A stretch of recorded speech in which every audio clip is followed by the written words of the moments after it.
Olá pessoal, tudo bom? De volta com o Semi-Debate, né? Depois de uma semana de ausência, os dois aqui tiveram aqueles problemas com a Ômicron, mas estamos bem, todos testados, né? A vacina nos deixa mais tranquilo, faz com que a gente tenha de uma maneira mais branda, né?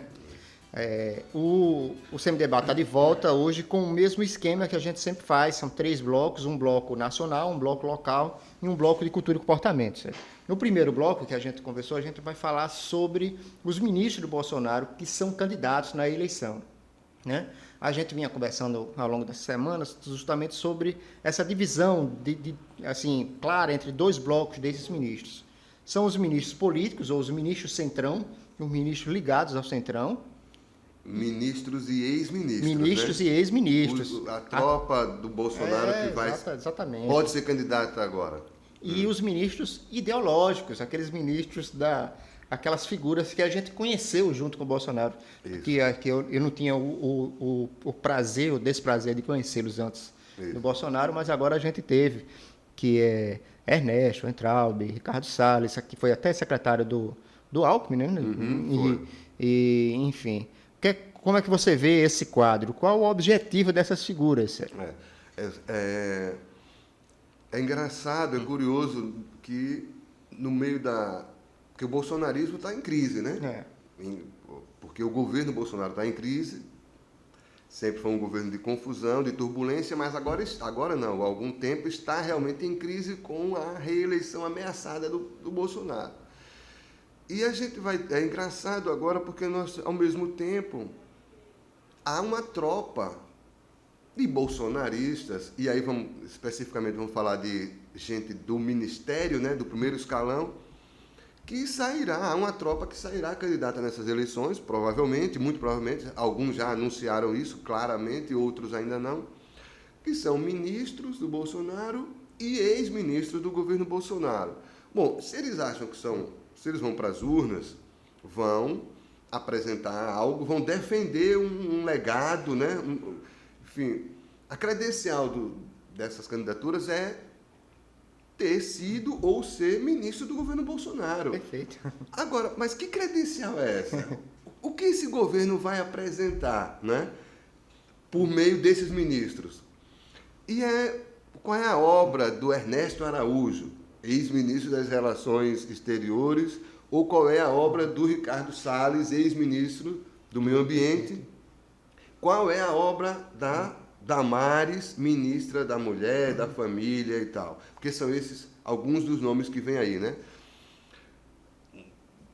Eu ia dizer o mais exótico, mas é difícil escolher aí o mais exótico desse, porque tem o nosso quase imbatível Abraham Weintraub. Ex-exilado, né? Ex-exilado, o ex-ministro da Educação que quase destrói a educação, contribuiu bastante para o conjunto da obra que está aí. É engraçado, mas veja, tem 2 coisas aí. Uma parece um lado meramente insano mesmo, da loucura, os caras estão aí no oba-oba ainda, achando que é 2018, vão ter um monte de voto, etc, etc. A outra coisa sim, o Bolsonaro vai passar, mas o bolsonarismo, não é a ideia original nossa, minha aqui, esse vai ficar, claro, porque o que é o bolsonarismo? É vamos chamar assim, uma das ramificações ou uma das possibilidades da direita brasileira, né? Que ganhou nome, ganhou cara, como no mundo todo nesse processo, né? Que apareceu nos últimos anos, surgiu nos últimos anos. Então, esses caras falam essas vozes aí, encontram ressonância, mesmo num governo decadente, com um presidente que só é apoiado pelo núcleo duro ali, que não vai largá-lo, aconteça o que acontecer, 20%, né? As pesquisas mostram isso. E esses nomes, de algum modo, se encaixam aí. Talvez, vamos falar cada vez mais para nichos, para bolhas. Porque talvez o 15% a 20% ele não eleja o presidente, mas ele eleja algumas dessas figuras, né? Dá muito voto para o parlamento. Só que aí eu insisto nessa coisa. É um caldeirão onde não só os dentaristas estão ali. E dentarista, digo, os ideólogos, né? Os ideólogos. A questão da turma do Centrão também quer o seu quinhão ali nesse caldeirão. E aí quem leva? O velho Centrão ou essas figuras A julgar, é engraçado que a fala dos últimos dias, de ex-ministros principalmente, os ex-ministros estão mais falantes, o que é natural porque eles estão fora do governo, não devem, né, não estão lá na obediência, na hierarquia imediata, oficial e tal. Quem está no cargo tem que... Falamos poucos, né? Tem o Tarcísio Freitas, que é o mais badalado, que o Bolsonaro quer, candidato a governo de São Paulo, que era o da ala técnica, né? A lenda urbana de que é um ministro competente e tal, que é uma brincadeira. A gente falou da Damares já, né? Que pode sair também, esses estão no cargo. E a julgar pela fala do Weintraub e do Ernesto Araújo, essas duas figurinhas, o Centrão deve ganhar. Porque eles estão fora, inclusive, porque o Centrão já ganhou. Exato. Por isso que eles não estão no governo. Nisso daí, eles estão certos. Eles, de fato, nessa briga daí, o Bolsonaro fez escolha. O Bolsonaro ele fica ali com aquela alucinação, como alucinado, né? Tem que falar ainda para a sua turma, né, da guerra, que são esses caras, e tem que falar para a turma que garante ele no cargo e garante alguma possibilidade de ir para a eleição. Ele não consegue harmonizar isso, né? Voltou a bater no STF, no TSE, exatamente, voltou a fazer esse tipo de declaração e nos últimos dias, mais do que nunca, só se consolida. Entramos no segundo mês do ano, 8 meses para a eleição, e o governo Bolsonaro e a figura do Bolsonaro, o panorama para ele é o pior possível, né? Você não teme pela constituição do próximo Congresso Nacional que a gente tenha, por conta desse nicho, algumas figuras que atrapalhem? Quer dizer, o Congresso também não é um exemplo de... Sim, claro. Mas que essa turma consiga entrar e tudo? Ou você acha que o Congresso já tá cheio dessas figuras? Eu acho que vai ter sempre... Claro que a coisa não se repete, tem suas especificidades, né, a cada temporada eleitoral, a cada contexto. Mas acho que o Congresso deve, não sei se deve ter... Absorver, né?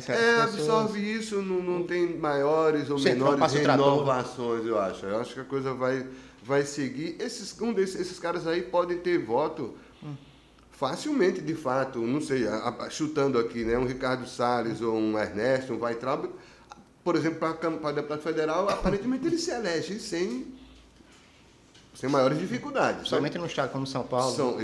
Exatamente. Na eleição majoritária, Senado, governador, que há pretensões aí... Que é o caso do Tarcísio, por exemplo. É o caso do Tarcísio Freitas, o Bolsonaro, até porque precisa de um palanque, né, dele e que seja forte, viável, enfim.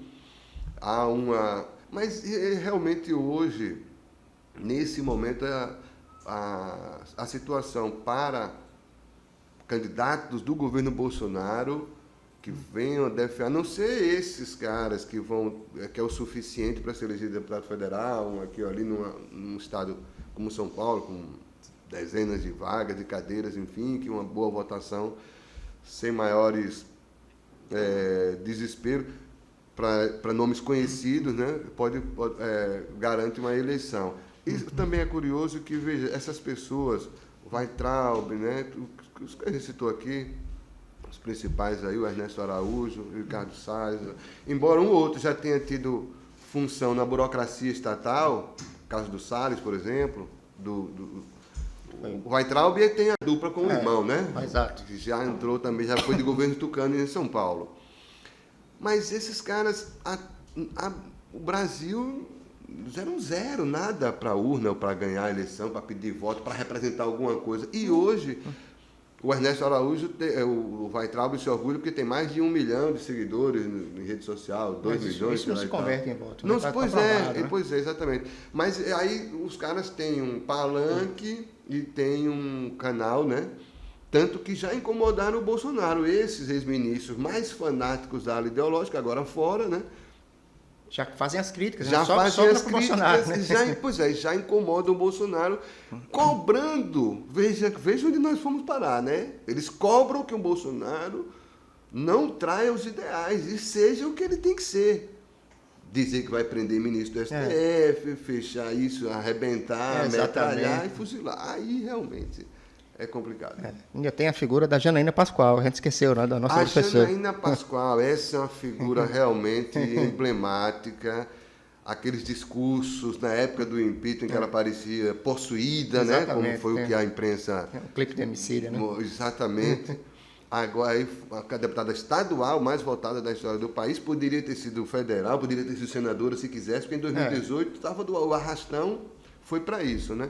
E está aí também nessa coisa com o Bolsonaro, né? Apesar de todos os escândalos, às vezes faz de conta que é crítica. Exato. Né? Faz uma crítica ali meia sola, mas na verdade está aí agora. Até brigou com o Eduardo Bolsonaro, né? São brigados e tal. Está querendo ser protagonista agora.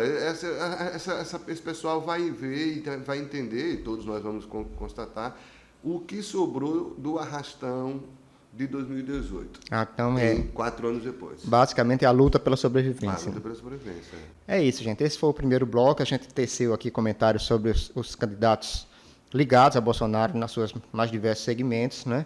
Daqui a pouco a gente volta no segundo bloco, só lembrando que estamos no nosso canal de YouTube, né? O Cada Minuto TV, no site Cada Minuto e também nas plataformas de streaming. Eu queria dizer que no Spotify agora a gente tem a central Cada Minuto de podcasts, com os podcasts do CM Debate, os podcasts do Eufêmia Cast e os podcasts do Personalidades, que é um programa com o Neto. Então, dá uma olhada lá, tá tudo lá nos streams, viu? Obrigado, daqui a pouco chega no segundo bloco.